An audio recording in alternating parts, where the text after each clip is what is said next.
Praise the Lord, जय मसीह की।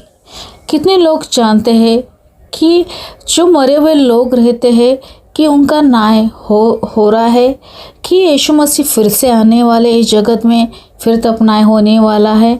तो आइए हम लोग जानते हैं आज बाइबल के द्वारा कि ये न्याय जो होता है ये तुरंत होता है, कि यीशु फिर से आने वाले तब होने वाले हैं।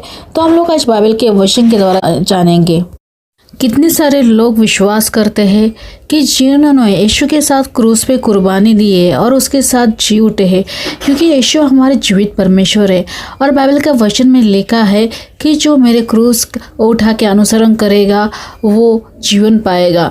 तो जो लोग इस वचन को सुनते हैं और उसको ग्रहण करते हैं और उस क्रूस को उठाते हैं और यीशु के साथ जो क्रूस पे चढ़े गए, तो वो यीशु के साथ जी उठे हैं। जो भी आज आपके घर वाले या संत जो भी आज मर चुके हैं, आज उनकी आत्माओं को उन्होंने कब्रों में से उठाया गया है।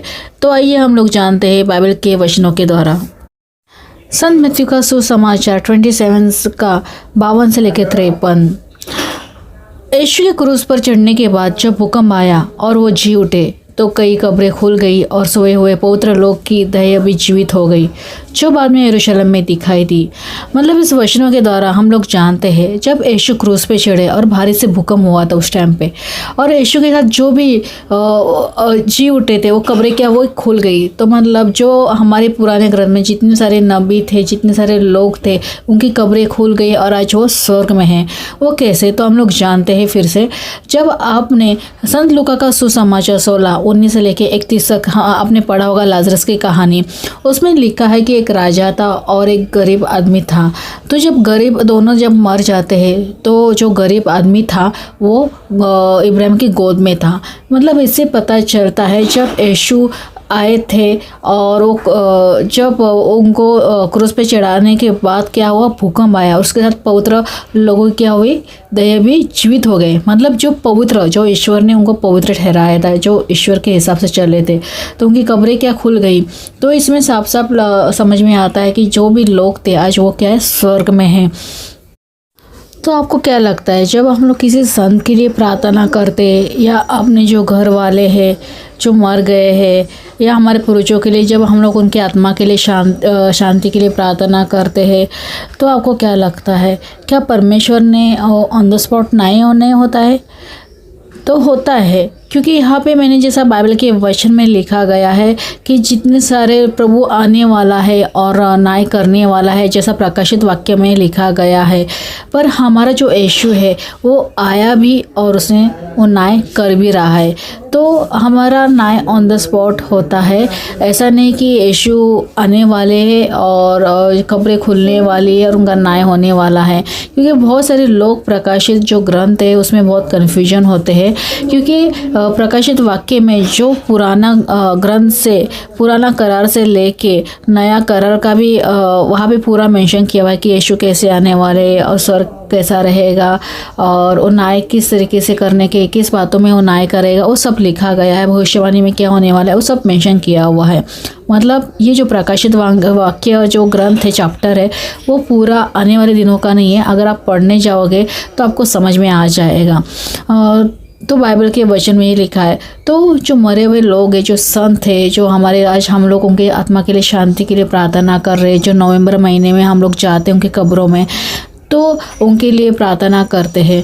तो पहली बार हम लोग उनको प्रार्थना कैसे कर सकते हैं, क्योंकि ऑन द स्पॉट उनका न्याय होता है और ईश्वर ही जानता है कि उनको नरक में डालना है कि स्वर्ग में डालना है। उन्होंने क्या किया है, किस तरीके से किया है, क्या उन्होंने यीशु का क्रूस का अनुसरण किया है। क्योंकि बाइबल का वचन और एक बात बोलता है कि यीशु बोलते कि जो मेरा क्रूस का अनुसरण करेगा वो जीवन पाएगा, और जो मेरा क्रूस नहीं उठाएगा वो जीवन खो देगा।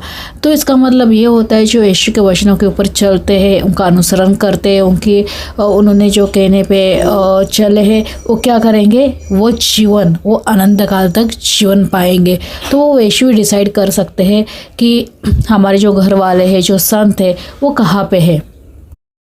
बहुत सारे लोग आज 1 नवंबर में कब्रों में जाते हैं और उनके फूल चढ़ाते हैं, कब्रों में उनके लिए प्रार्थना करते हैं। तो ये अधिकार हम लोगों को नहीं है। जो था हम लोग को उन लोगों के लिए प्रार्थना करना है जो जीवित है, जो आज जिंदा लोग हैं, जो उनको सुसमाचार सुनाया नहीं गया है, जो गलत राह पे जा रहे हैं। तो उन आत्माओं के लिए हमें प्रार्थना कर रही है। हमें मरे हुए लोगों के लिए प्रार्थना नहीं करना है, क्योंकि उनका न्याय ऑन द स्पॉट हो चुका है। तो ये तभी हो जाता है। तो हमें क्या करना है, जो ज़िंदा लोग हैं, जो आज जीवित है, कि उनकी आत्मा मरने के बाद नरक में ना जाए, तो उनको हम लोग को क्या करना है, सुसमाचार सुनाना है। और मैं आपको ये क्यों बोल रही कि कब्रों में क्यों नहीं जाना चाहिए, क्योंकि बाइबल के वचन में मैं आपको बताऊंगी। जैसे कि बाइबल के वचन में आपने साउल और दाऊद का ग्रंथ पढ़ा होगा, उसमें एक समूएल नबी रहता है। तो समूएल नबी क्या होता है, वो मर जाता है। तो जब दाऊद और साउल का जब युद्ध होने रहता है, लड़ाई होने होता है, तो उसको पूछना रहता है कि इसमें मैं जीतूंगा कि नहीं जीतूंगा। तो ये इसके आत्मा को जगाने के लिए एक वोजा और तंत्र मंत्र वाले एक लेडीज़ के पास जाता है, कि यही पूछने के लिए, उसके आत्मा को पूछने के लिए कि मैं जीतने वाला हूँ कि नहीं हारने वाला हूँ। तो उस टाइम पे क्या होता है, जब साउल उस आत्मा को बुलाता है, मतलब ये वो क्या करता है, जब समूएल की आत्मा आती है तो वो एक ही वर्ड्स बोलता है कि मैं तो अच्छे से सो रहा था, तो तूने मुझे कब्र में से क्यों बुलाया। ये साउल ऐसा वर्ड्स बोलता है। अगर आप पढ़े होगे साउल दाऊद का ग्रंथ, तो हम लोग जब भी हम लोग किसी के लिए प्रार्थना करते हैं, उसको याद करते हैं, तो हम लोग उस आत्माओं को क्या बोलते हैं, बार बार उनको उठाते हैं। तो हमें ये नहीं करना है। और बाइबल के वचन में जब यीशु मसीह आए थे, उन्होंने वही बोला था कि जो कोई मेरे पर विश्वास करेगा वो उद्धार पाएगा। तो जो भी जीवित है और जो जिंदा लोग हैं, जो भी आज यीशु मसीह पर विश्वास करता है, वो क्या हुआ, उद्धार पाया है। और जो विश्वास करेगा वो क्या करेगा, अनंत काल का जीवन पाएगा। तो हम लोग जब किसी कब्रों में जाते हैं या किसी संत को याद करते हैं, हम लोग बार बार उनको उठाते, उन्हें डिस्टर्ब करते हैं।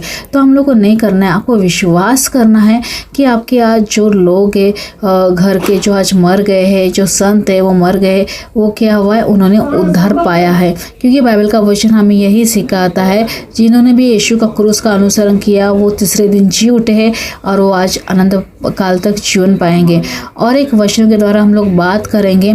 एक चोर था, तो जब यीशु भी क्रूस पे थे और चोर भी क्रूस पे था, तो एक चोर क्या बोलता है कि यीशु जब आप स्वर्ग में जाओगे तो हमें याद करना।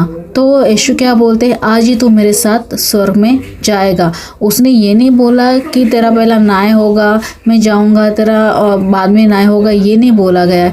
उन्होंने बोला आज ही तू मेरे साथ स्वर्ग में जाएगा, क्योंकि उसको पश्चाताप हुआ था, तुरंत उसको उसी टाइम पे स्वर्ग में लिया गया था। तो इस बाइबल के द्वारा हमें पता चलता है कि उसी टाइम पे जो पश्चाताप किया, उसी टाइम पे वो चोर भी क्या किया, स्वर्ग में चला गया। जब भी हम लोग मरते समय, जब कोई व्यक्ति मरते समय जब पश्चाताप करता है, वो क्या होता है, स्वर्ग में चला जाता है। इसका मतलब तभी ऑन द स्पॉट न्याय होता है। अगर मरने के समय किसी को पश्चाताप नहीं है, जो ग्रहण नहीं करता है, वो स्वर्ग में नहीं, वो नरक में जाता है। तो हमें क्या करना, अगर आपको विश्वास है कि हाँ कि मेरे घर वाले ने उद्धार पाया है और वो आज स्वर्ग में है, और आपको ये विश्वास करना है कि वो आज जो भी लोग हैं यीशु न्याय करने वाला है। हम लोग मरे हुए लोगों को प्रार्थना नहीं कर सकते हैं, उनके आत्मा की शांति के लिए प्रार्थना नहीं कर सकते हैं। तो बाइबल का वचन हमें यही सिखाता है।